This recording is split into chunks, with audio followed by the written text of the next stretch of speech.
Once ants have found a source of food, they establish the shortest route back to their colony. Establishing routes is a survival need for any species.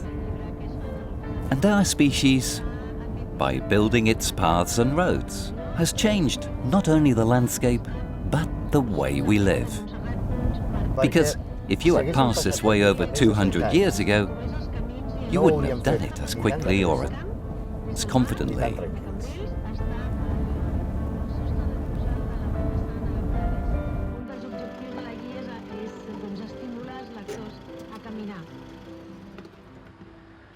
Come with me.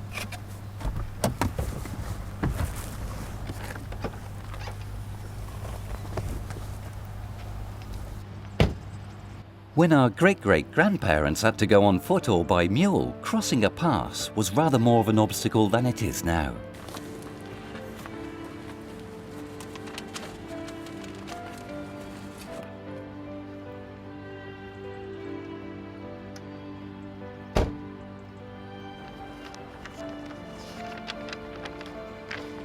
When they got near here, whether they came from north or south, they'd look at the Balaguer Pass and swallow. The only way ahead was over it.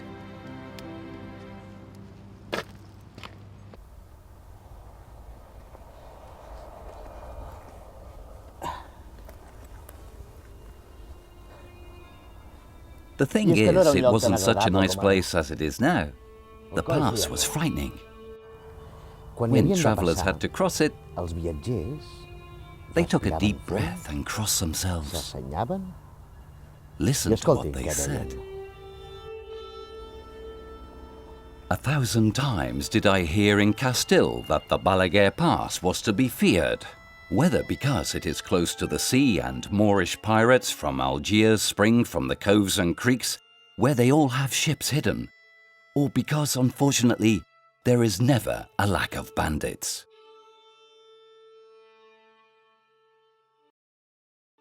The plain beside the Balaguer Pass has been a crossroads for centuries. It was sparsely populated. But to control who passed through and offer security to those who might want to settle there, it was important to dominate it.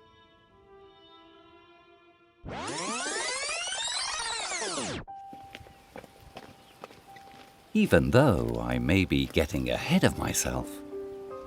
Sorry, my head is running faster than the clock of history. Now I would like to show you what remains of the first inhabitants of the plain. And to do this, don't go thinking I'll be wandering around the lowlands where the river Lastres runs. Because in prehistoric time, people preferred to stick to cover. The smartest thing to do was to live under rock overhangs, sheltered from the wind and bad weather, close to the woods for hunting, gathering wild fruit, making love, or whatever you'd like to imagine. Because there was certainly plenty of time to go down to the river if they wanted to. In the caves around Vandellós, we find the first signs of the inhabitants of this area painted in red on the cave walls.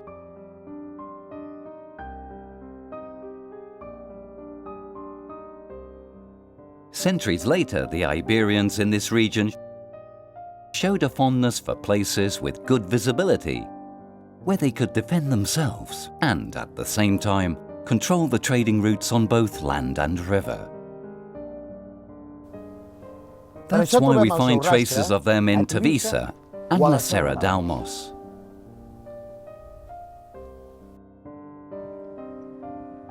A woman's head decorating a Greek tile also tells us of the presence of these great Mediterranean traders, who could have used the mouth of the river Yastres as a natural harbour.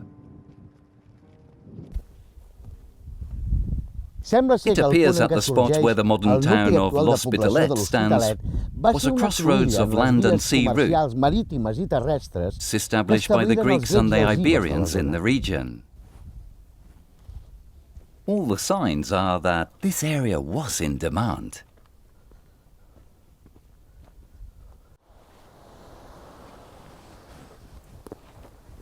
The Romans built their Via Augusta, the Mediterranean highway of its time, linking Rome and Cadiz through here.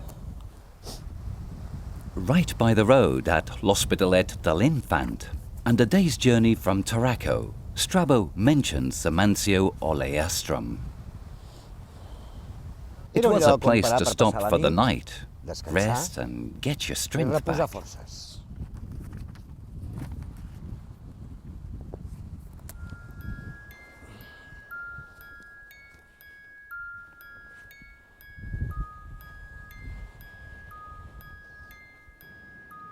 After the disappearance of the Roman Empire, the Muslim forces of Al-Andalus came along.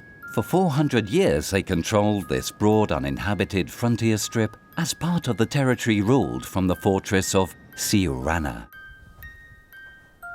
It isn't that people didn't want to live here. The thing is, at that time, living between the two worlds, the Muslim and the Christian, was perhaps not the safest option.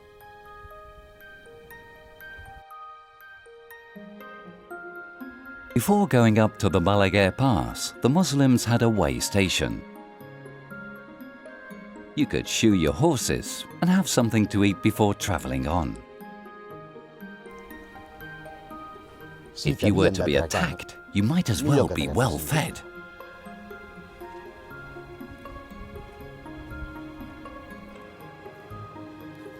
From 1154, with the Christian conquest of Siurana, the Catalan counts began manoeuvring for position. Later on, a charter of settlement was signed for the Balaguer Pass, and from then on, the plain formed part of the barony of Intensa.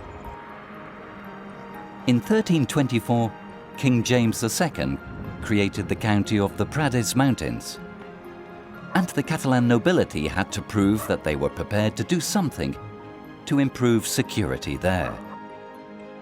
Because it was a dangerous place where attacks by bandits were common. Can you imagine? This was when Prince Peter of Aragon, the son of James II and Blanca d'Anjou, who was a great diplomat, took things in hand. According to the chronicler Ramon Muntaner, he also had many qualities. He was gracious, wise, and very subtle. He spent time at the castle in Falset, and this may have been when he decided to order the building of a hospital to provide shelter and refuge on the road from Tarragona to Tortosa.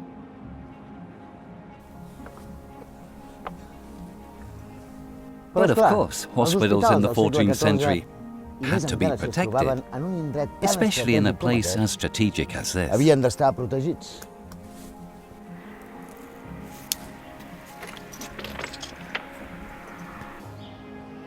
In 1344, Prince Peter founded the hospital at the Balaguer Pass, fortifying it in order to improve security in the region, and also to encourage settlers to come and live there.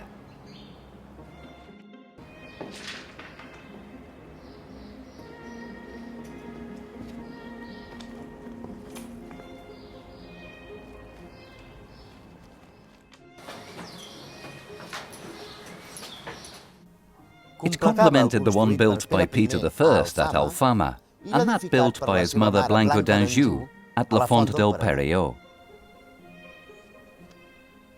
The hospital at the Balaguer Pass had a dormitory for 25 men and one for 15 women.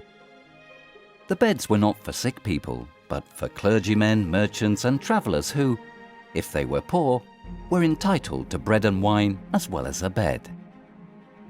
If those who stayed were ill, they could spend more than one night there.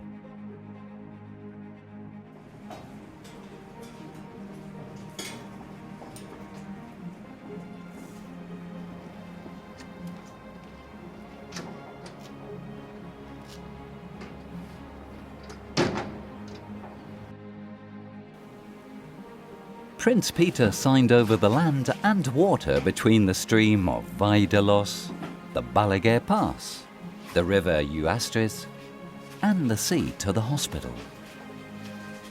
The hospital exploited these lands, cutting firewood, cultivating vegetable plots, and doing whatever it could to keep going.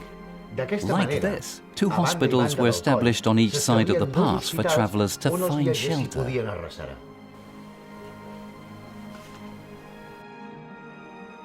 Around the hospital, houses sprang up, and some families began to live there. The settlement grew, taking the name of the establishment. However, the hospital also served as a fortification. Much later, Pere Joan Barceló, the legendary bandit Carrasclet, hid in these mountains and attacked official convoys. The hospital saw and suffered several wars.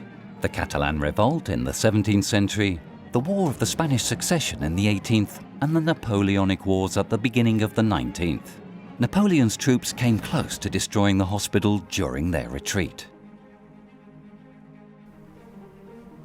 The French have always been painstaking. And the Corsairs, who also passed this way, were always looking out for unsuspecting victims. Refuge, inn, hideout, glass factory, hospital or home. This fortification served for so many different things. The hospital lost its purpose when the route became safe. The last time the Balaguer Pass was of strategic importance was during the Spanish Civil War. The bunkers built there to stop the enemy landing from the sea bear witness to this.